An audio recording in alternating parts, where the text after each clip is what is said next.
avec les familles nous avons dit non c'est trop mënuñu képp ku fi défendre sa liberté yoroo fital yoroo ngàndaay yoroo dara taxaw di yuuxu naan d'accorduma ñu mën di la faagaagal wala ñu di la faat sa bakkan kenn mënatu ko nangu moo tax lii ñu génn ñi nga xam ni tëjoon nañ leen kaso Déthié ngi nii sama wet moom mooy xaritu procureur de la République mais avec Déthié député Mame Diarra Fam avec Déthié Mame Diarra Fam le maire Ahmed Aïdara et plus de 200 et quelques personnes dañ leen arrêté ngir lan parce que rek dañuy défendre seeni droit ak seeni liberté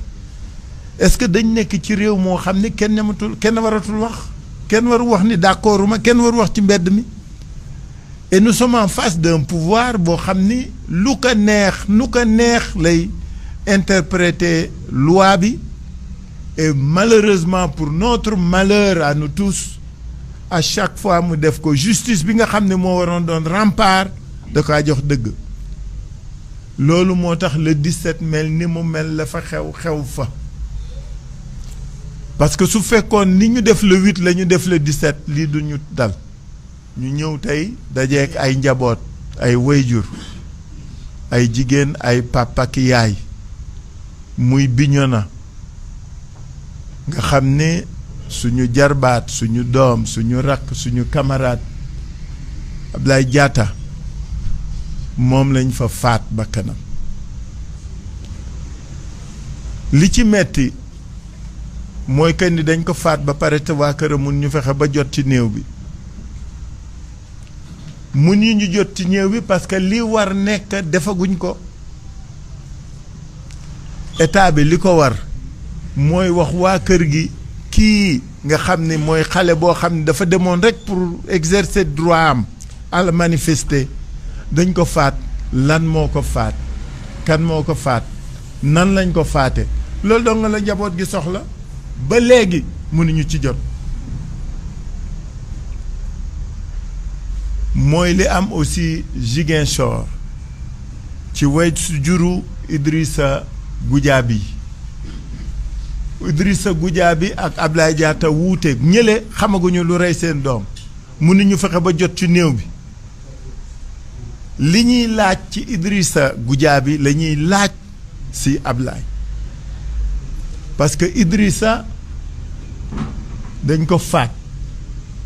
ba pare ni def nañu autopsie wax ni nii la faatoo njabootam ni leen ñun d'accord nañu suñu doom gaañu na mais li ngeen wax ni noonu lañ ko faatee ñi mu nekkaloon nee nañu du noonu la faatoo dañu bëgg ñu def contre-expertise depuis lors ñu doon bañ suñu teewaay tey nag moo doon wax ak njaboot yooyu ni leen ñun dañu ànd ak ñoom bokk ak ñoom jàppale leen di xeex ak ñoom pour que nañu faate seeni doom mën a leer dañuy jàppale famille yu Ablaye Diatta dañuy jàppale famille yu Idrissa fële pour ñu def autopsie parce que waa kër gi njabootam xamaguñu lu ko rey ñu def autopsie su fekkee la ñu wax du noonu ñu def contre-expertise pour que au moins nit ñi xam lan moo ko rey fii autopsie bi ñu def wax li ñu wax kenn d'accordu ci dañ ni ñun dañuy def contre-expertise mais xam nga li dalal suñu xel mooy muy Bignona muy Ziguinchor bala ñoo wax njaboot yi ñoo waxal seen bopp ni ñoom su fa seeni doom doon toog ay weeri weer mën nañ ko muñ mën nañ ko xaar dañu bëgg xam lan moo rey seeni doom nan la seeni doom faatoo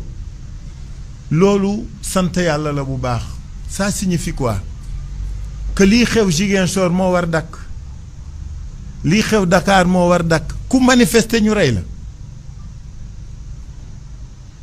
ku fi manifester ñu rey la mais loolu moo war dakk c'est ça qui doit cesser et loolu la ñu nijaayu Idrissa wax tey loolu la ñu ay way juru Ablaye wax tey. kenn gaañuwu fa yàquñu fa alalu kenn tamit jógewu fa ne man kat ba ma fa jógee lii dal na ma fa wala lii dalu ma fa.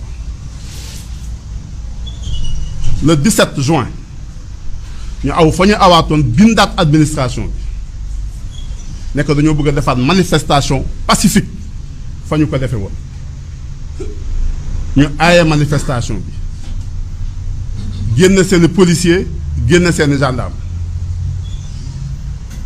ñun kenn dégguñu ñu wax nit ñi ne booy dem yóbbul yàpp wala jëlal xeer wala defal dara dañ ne manifestation pacifique la ñu woote nit ñi daje fa résultat ñetti nit dee nañ ci kenn Dakar kenn Bignona kenn Ziguinchor am na ñu si am ay gaañu yu metti wan nañu si tey kenn ba ñu demee Bignona am na ñu si seen alal yàqu kon bu dee dañuy xalaat liy indi problème bi nekkul si manifestation ñuy tere la nekk nit ñi fii dañ ñaan mënuñu am manifestation parce que amuñu ay policiers yu doy waaye mën nañu am ay policiers yu doy pour réprimer ak xeex xale yi ci mbedd bi bañ ñu aayee it mënoon nañoo jóg dem xeex ak ñoom ci mbedd bi dañoo dem saisir juge bi cour suprême ne ko kii kat daf ñoo aayee te yow kat décision ya ngay xàgg yànd yëpp da nga wax mos a wax ne lii préfet bi bind nii pour aayee ñu suñu manifestation yow juge bi da ngaa yàgg wax ne li muy wax ni tegul ci yoon nga yàgg kase décision préfet bi ñu ñëw bés boobu contre toute attente cour suprême validé décision préfet conseil constitutionnel même chose bañ koy bindit pour wax ne toujours ñun jàmm ñu tax ñuy jóg dañ kaa bind bañ koy bind kenn joxewul sa xalaat dañoo dem jël décision ya mu rendroon ñu génn lu mu bindoon jox ko ne ko ah lii kat yaa ko waxoon te lii tey ñu ngi koy jalgati conseil constitutionnel dem ànd ak Macky Sall lu fi xewaat ci ginnaaw gi dégg ngeen dem professeur Ibrahima Fall dégg ngeen maître Doudou Ndoye pour la première fois ngeen gisaat Sénégal la deuxième fois day mu am 51 professeurs universitaires maanaam ñuy jàngale yoon bindaat texte wax conseil constitutionnel la lii nga xañ ni yooyu waaskan ñu nekkuloo ci dëkk c'est la deuxième fois que ça arrive dans notre république ça veut dire que nous avons un sérieux problème notre démocratie est en panne c'est-à-dire que depuis Macky Sall ñëw fi ba léegi fukki at la fi def fukk at la fi defagu il a battu tous les records le nombre de manifestants tués Macky Sall moo jël record bi le nombre d'étudiants tués ces manifestations Macky Sall moo jël record bi le nombre de maires arrêtés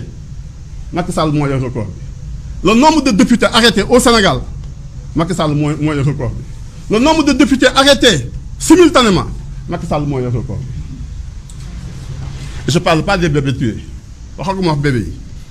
donc en réalité les choses les plus simples aujourd'hui au Sénégal mooy dee ak dem ci kaso bi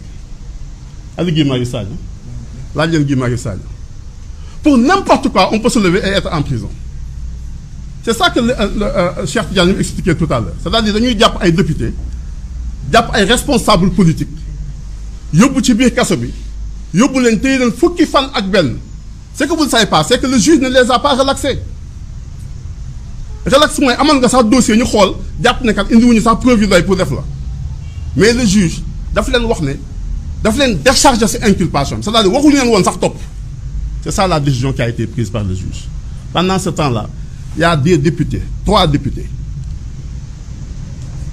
200 et quelques personnes ñu dem tëdd ci biir kaso bi pendant fukki at ak benn par la simple volonté de benn nit c'est ça qu'on ne peut pas plus continuer à accepter dans ce pays-là c'est-à-dire yow yaa am doole rek ku la neex nga jàpp def ci biir kaso bi pour n'importe quelle raison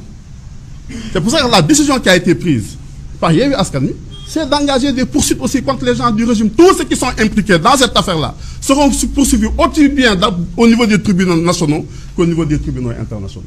bu dee professeur Ibrahima Fall moom mooy jël kaddu ngir wala wax ci wàllum droit wala sax ci wàllum droit constitutionnel moom mi nga xam ne bokk na ca ña ko daal di bind fi ci Sénégal waaye ña nga xam ne moom lay diir mooy juróom-ñaari sages yi nekk ci conseil constitutionnel la ki fi nekkoon jëw njënk wàlluma bitim réew moom nag dafa daal di tega nele décision yi nga xam ne moo tukkee ci conseil constitutionnel ñeel processus électoral bii bu delloo nag ci nga xam ne mooy décision yo conseil yi jëloon delluwaat ci ñu daal di dëddale li nga xam ne mooy ñaari liste yi lu ci mel mel ni titulaire suppléant nee na loolu am na foo xam ne kat mën na ci sukkandiku ci alinéa 6 ci article L149 bi nga xam ne moo teg yeneen ci ay dispositions yu leer ne loolu firndewul dañ ko war a dëndale ndax nee na am na loo xam ne buñ ko ci amee ak kupa jàngale dafa mel ni daal ñoom seen gis-gis moo soriwul loolu dafay indi ak rëq-rëq ci liggéey yoon bi nga xam ne kat moo leen sabab ba tax na daal nee na li nga xam ne mooy li si doon benn loolu mooy illa ji te loolu sax dafa nekk ak exception te gis ne ndogal yi nga xam ne moo tukkee ci conseil constitutionnel loolee amul benn firnde bu delee ci parrainage moom mi ngi ñaawlu li nga xam ne kat mooy waa cour du CEDEAO ndogal bi ñu jëloon ne dañ ko war a neenal maanaam tege ko nële ne dafa mel ni Sénégal dafa daal di jéggi charte def la ko neex daal di jël parrainage daal di ko fi gën a dëgëral la ngir rek mën a wàññi yéen ci ay candidat ci li nga xam ne tamit moo ñàkk ci wàllum déggoo ci li nga xam mooy code électoral bi moom gis ne kat ak ndogal yo tukkee ci conseil constitutionnel ne dañoo war a jëlaat lépp tëggaat ko daal di saytuwaat wootey waxtaan bu ko defee ku ci nekk indi ci coppite loolee kat mooy tax Sénégal gën a ñoŋ